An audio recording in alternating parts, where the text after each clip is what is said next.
দিবে, কোরবানি দেবে তো, জবাও করবে। এমনি টাইমে ইসমাইল আলাইহিস সালাম কজর মিনতি করে বললেন, আব্বাজান আমাকে জবাও করবেন, আমার কোনো আপত্তি নেই, কিন্তু 3টি শর্ত আপনি মেহেরবানি করে পালন করবেন। প্রথম শর্ত হলো, আব্বাজান আমাকে জবাও করার সময় আমার হাত পা বেঁধে নেবেন, যেহেতু জবেহর যন্ত্রণায় আমার হাত পা নড়াচড়া করে আপনার গায়ে লেগে যেতে পারে, বেয়াদবি হয়ে যেতে পারে, সেজন্যে আপনি আমার হাত পা শক্ত করে বেঁধে নেবেন।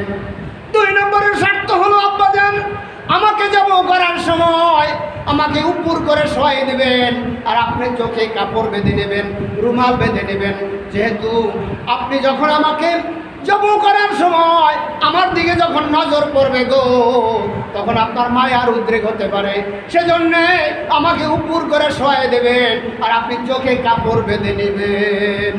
3 নম্বরের শর্ত হলো, আব্বাজান আমাকে জবাও করার পর আমার এই রক্ত মাখা জামাটা আমার মা হাজেরার কাছে দিয়ে দেবেন, আর বলবেন, হাজেরা রে, তোর একমাত্র কলিজার টুকরা নয়নের মণি পুত্র ইসমাইল মিনার ময়দানে কোরবানি হয়ে গেছে, কিয়ামতের দিন ছাড়া আর তার সাথে দেখা হবে না। 3টা শর্ত পালন করলেন।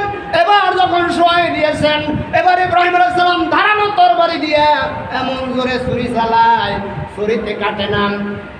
ইসমাইল আলাইহিস সালাম বলেন, আব্বাজান কি করতেছেন বুঝতেছি না, ধারালো দিকটা পরীক্ষা করে আপনি জোরে ছুরি চালান, আর দেরি করবেন না। এবার জোরে ছুরি চালায়, কাটতেছে না, ছুরিটা দূরে নিক্ষেপ করে দিলেন। কেন কাটিস না? দূরে নিক্ষেপ করার পর পাথর দ্বিখণ্ডিত হয়ে গেছে। আপনারা যারা হজে যান তারা দেখে আসবেন, পাথর দ্বিখণ্ডিত হয়ে গেছে। আর ওই তরবারি থেকে মানুষের মতো আওয়াজ বের হলো।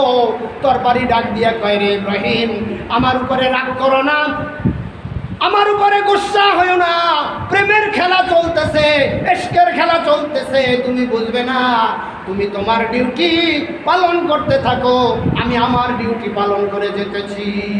ভাই আমার, এমনি ভাবে এই দৃশ্য যখন আল্লাহ রাব্বুল আলামিন আরশে আজিমে বসে অবলোকন করতেছেন, তখন জিবরাইল আমিনকে ডেকে বলেন, জিবরাইল আর সহ্য হয় না পিতা পুত্রকে কোরবানি দেওয়ার জন্য যে দৃশ্য আমার চোখে পড়লো। ইব্রাহিম আলাইহিস সালাম পরীক্ষায় উত্তীর্ণ হয়ে গেছে। ও জিবরাইল, তুমি জান্নাত থেকে একটা দুম্বা এনে হযরতে ইব্রাহিম আলাইহিস সালাম ছুরির তলে দিয়ে দাও। সঙ্গে সঙ্গে হুকুম তামিল করা হলো। ভাই আমার, ইসমাইল আলাইহিস সালামকে মনে করে ছুরি আবার যখন চালাইলো, ছুরিতে কেটে গেল।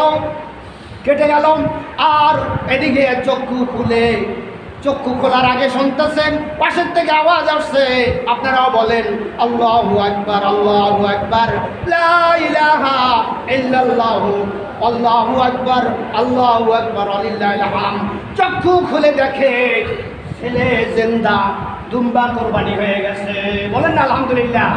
সেদিন যদি ছেলে কোরবানি হয়ে যেত, তাহলে আজকে আপনার আমার ছেলে, বড় ছেলে বা সুন্দর ছেলে, ভালো ছেলেটাকে কোরবানি দেওয়ার জন্য নিয়ে যাওয়া লাগতো। সেজন্যে আমার আল্লাহ দয়া করে মায়া করে আপনার পশু কোরবানি করে গোস্ত খাওয়ার ব্যবস্থা যে আল্লাহ করলে, সে আল্লাহর সামনে একটু শুকর আদায় করেন, বলেন আলহামদুলিল্লাহ। আসলে আর সামনে যেতে পারতেছি না, এখন নামাজের নিয়মটা বলবো, এরপরে আমরা নামাজের দণ্ডায়মান হয়ে যাব। একটু বলেন, আল্লাহু আকবার, আল্লাহু আকবার, লা ইলাহা ইল্লাল্লাহু, আল্লাহু আকবার, আল্লাহু আকবার, ওয়ালিল্লাহিল হামদ। ভাইরা আমার, প্রতি বছর আমরা নামাজে আসি, 1 বছর পর নামাজ পড়ি, সেজন্য আমরা নামাজের ভিতরে অনেকে ত্রুটি করি। আজকে ত্রুটি যেন না হয় সেজন্য আমার দিকে একটু লক্ষ্য করবেন। অতিরিক্ত 6টা তাকবীর দিতে হয়, নামাজে 2টো, আর অতিরিক্ত 6টা। প্রথমে আমার দিকে তাকান, এভাবে আমি বলবো, আল্লাহু আকবার, আল্লাহু আকবার, আল্লাহু আকবার, আল্লাহু আকবার। বুঝতে পারছেন? আমার দিকে লক্ষ্য করলেন। এরপর আলহামদুলিল্লাহ সূরা পড়ব, অন্য সূরা পড়ব, এরপরে আপনার রুকু করব, সিজদা করব, দ্বিতীয় রাকাতে আবার আলহামদুলিল্লাহ পড়ব, এরপরে অন্য একটা সূরা পড়ব। রুকুতে যাওয়ার আগে আবার অতিরিক্ত 6টা তাকবীর এভাবে বলবো, আল্লাহু আকবার, আল্লাহু আকবার, আল্লাহু আকবার, আল্লাহু আকবার। চতুর্থ তাকবীরে আর হাঁটুতে হাত রাখবেন, বান্দা লাগবে না, চতুর্থ তাকবীরে চলে যাবেন। তাহলে পাওয়া গেল অতিরিক্ত 6টা তাকবীর, নামাজে 2টো তাকবীর। মনে থাকবে তো? আপনারা তো মুখস্থ এই 4-5 বছর পর্যন্ত আপনাদের এই বরিশাল কাশীপুর এনএস আলিয়া মাদ্রাসায় নামাজ পড়াই আপনাদের মুখস্থ হয়ে গেছে। আপনারা বড় শান্ত, আপনারা খুব সুন্দর নামাজে ভালো দৃষ্টান্ত দেখাইয়েছেন, আরও দেখাইবেন। বাড়ি যাবেন, যে পথ দিয়ে এসেছেন অন্য পথ দিয়ে যাবেন। আর যারা কোরবানি দিতে পারে নাই তাদেরকে অন্তত এক টুকরা গোস্ত পাঠাবার ব্যবস্থা করবেন, খোঁজ নেবেন। যারা বছরেও একবার এক টুকরা গোস্ত খেতে পারে না, তাদেরকে যদি আপনি এক টুকরা গোস্ত দিতে পারেন, ওরা যে আল্লাহর দরবারে দোয়া করবে, আপনার এই দোয়ার বিনিময়ে আপনার জিন্দেগির গুনাহ আল্লাহ মাফ করে দেবে। সেজন্য আশেপাশে তালাশ করবেন। সর্বপ্রথম তালাশ করবেন আপনার আত্মীয়ের ভিতরে কে আছে, বোন, ভাই, বোন,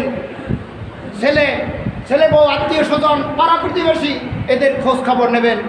আর জবাই করার পর গোস্ত যদি আপনি এক টুকরাও না দেন, কোরবানি হয়ে যাবে, কিন্তু আপনার ওই প্রতিবেশীর হক আদায় হবে না। এই জন্য প্রতিবেশীর দিকে নজর রাখবেন, তাদেরকে গোস্ত পাঠাবেন। এখন আর দেরি করা যাবে না, আপনারা কাতার সোজা করে দাঁড়িয়ে যান, কাতার সোজা করে দাঁড়িয়ে যান।